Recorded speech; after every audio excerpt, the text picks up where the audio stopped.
Gerak, berdoa mulai.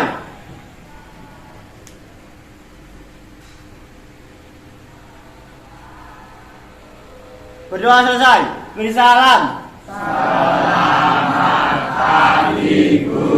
Selamat pagi, assalamualaikum warahmatullahi wabarakatuh. Ya, hari ini Bunia akan absensi dulu ya sebelum kita mulai pelajaran hari ini. Acwa, ada? Ya. Adinda Yuliana Sari, Ahmad Abi, Ahmad Fauzi, Ahmad Latiful, Ali Kurniawan, Bintang Rizky, Afisa, Desrita, Anissa, Effendi Yusuf, oh ya, Fitri Amalia, Galio, Gita, Kevin, Krista, Mikael Abdul, Muhammad Alwi, Muhammad Ihsan, Muhammad Saiful Anwar, Niji Dava, Niken Ayu, Panca, Putri Zulwa, Raditya, Raka, Fendi. Ini loh ya berarti ya, nampak semua ya. Ya, pembelajaran kita hari ini berkaitan dengan cerpen KD 4.6, mengungkapkan pengalaman dan gagasan dalam bentuk cerita pendek dengan memperhatikan struktur kebahasaan. Seperti yang kemarin Bunia telah sampaikan, kalian mempunyai tugas membuat kerangka cerpen di rumah. Sudah buat semua ya? Ya. Tetapi sebelum pengembangan, Bunia akan sedikit mengulas tentang struktur cerpen dulu. Masih ingat ya? Struktur cerpen. Ya. Yang pertama orientasi. Masih ingat orientasi itu yang bagaimana?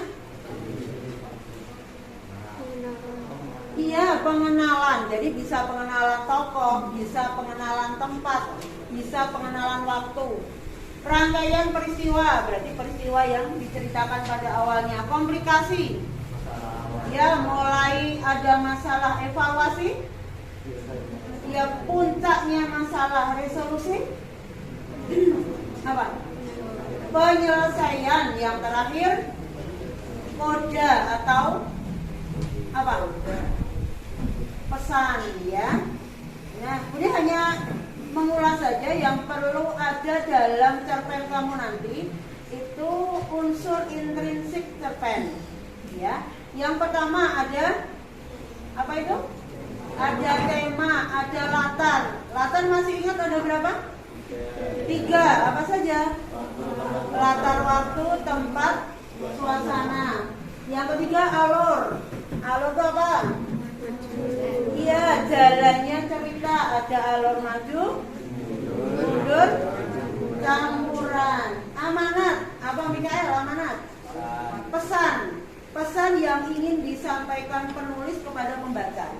Pesan itu bisa disampaikan tersurat, bisa juga tersirat. Ada yang tahu tersurat itu bagaimana? Tentu jadi, berani Desita. Tersurat itu gimana? Tertulis di cerita itu. Jadi kita tidak usah mencari. Kalau tersirat, kita harus menyimpulkan dari cerita yang ada, gitu ya. Yang kelima tokoh dan penokohan. Yang keenam sudut pandang. 7 gaya bahasa. Untuk penokohan akan punya ulas sedikit. Ini sudut pandang dulu. Sudut pandang itu posisi pengarang di cerita itu sebagai siapa? Orang pertama, pelaku utama. Cirinya di cerita itu ada kata ganti aku. Aku kemarin baru saja pergi dengan Arjun. Aku yang cerita aku, berarti orang pertama, pelaku utama. Orang pertama, pelaku sampingan. Aku menceritakan orang lain. Jadi aku tapi menceritakan orang lain, ya kan? Orang ketiga berarti di cerita itu menyebutkan nama tokoh. Gitu ya. Nanti sambil jalan kalau belum paham bisa bertanya.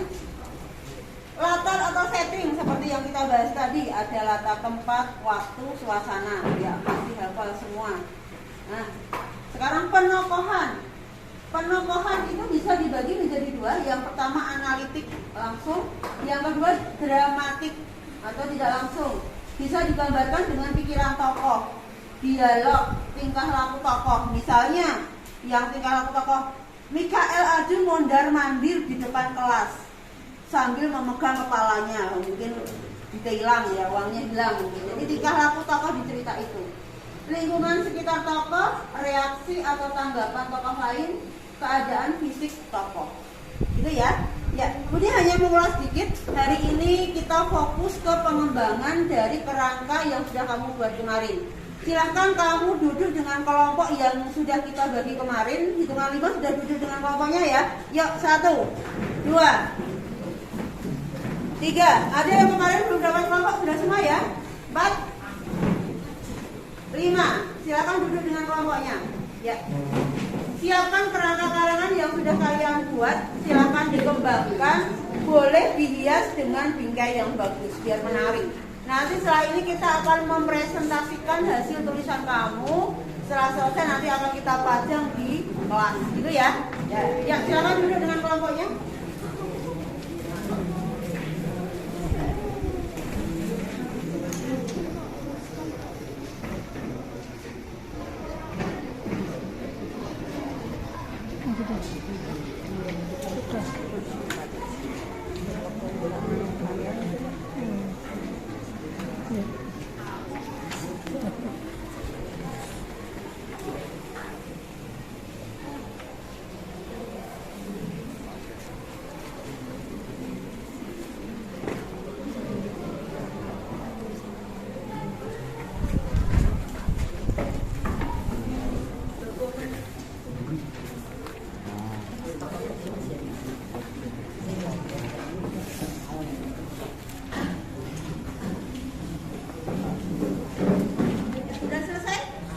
Sudah selesai, 7 jari saja langsung presentasi ke depan ya. Ya, kelompok 5 ya. Ya, silakan maju presentasi ke depan.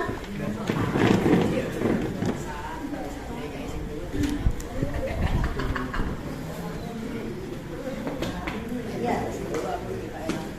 Perhatikan yang lain ya.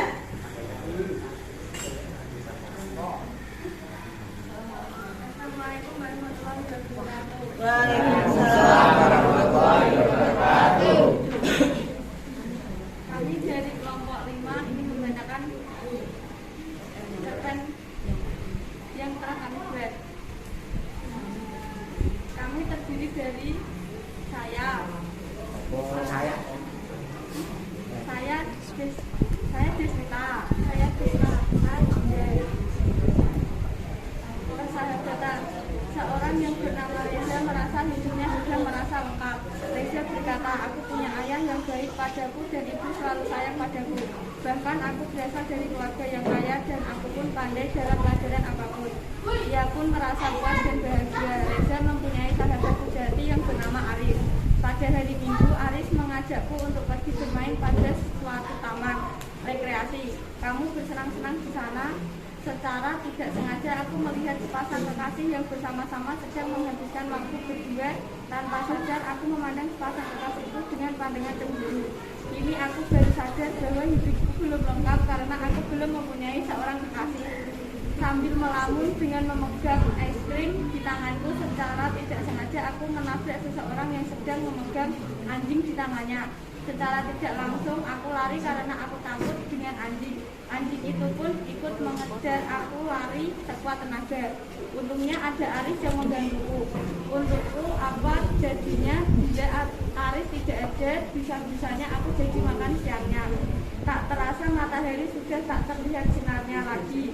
Aku dan Aris pulang ke rumah kami masing-masing. Sampainya di rumah aku masih membayangkan sepasang kekasih yang berada di taman rekreasi tadi yang begitu mesra. Waktu terus bertambah, sudah lewat tengah malam. Aku pun ingin mempunyai seorang kasih. Aku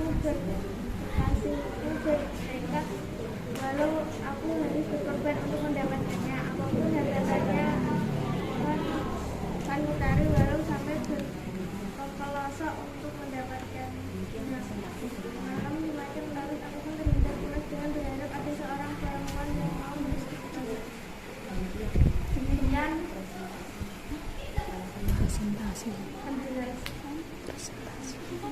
presentasi dari kelompok kami. Assalamualaikum warahmatullahi wabarakatuh. Ya, tepuk tangan untuk kelompok 5. Sudah pinjam? Iya. Ya, bagus sekali ya presentasi dari kelompok 5 tadi dengan judul persahabatan. Ya, ternyata kalian sudah pintar-pintar membacakan, bagus ya. Tadi menceritakan tentang persahabatan. Untuk yang lain nanti bisa presentasi di pertemuan yang akan datang. Untuk hari ini cukup sekian ya, mungkin kita bisa sambung di pertemuan yang akan datang. Bisa dipimpin doa untuk penutup.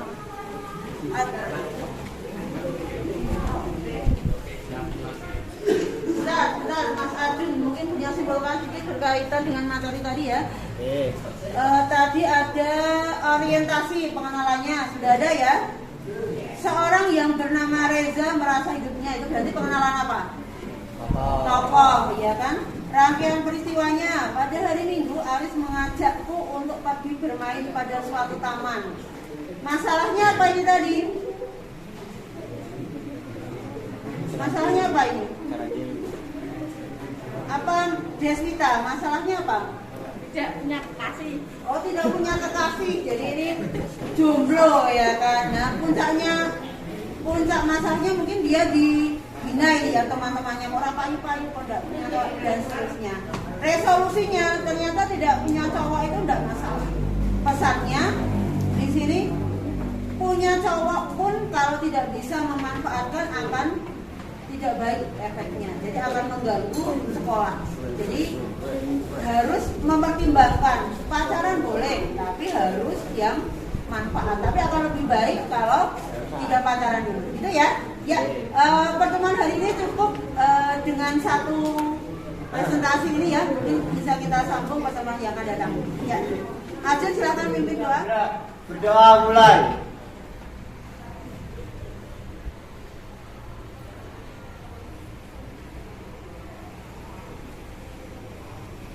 Berdoa selesai. Beri salam. Selamat siang Bu, terima kasih Bu. Ya, selamat siang. Wassalamualaikum warahmatullahi wabarakatuh. Waalaikumsalam warahmatullahi wabarakatuh. Ya, jangan lupa yang piket seperti biasa ya.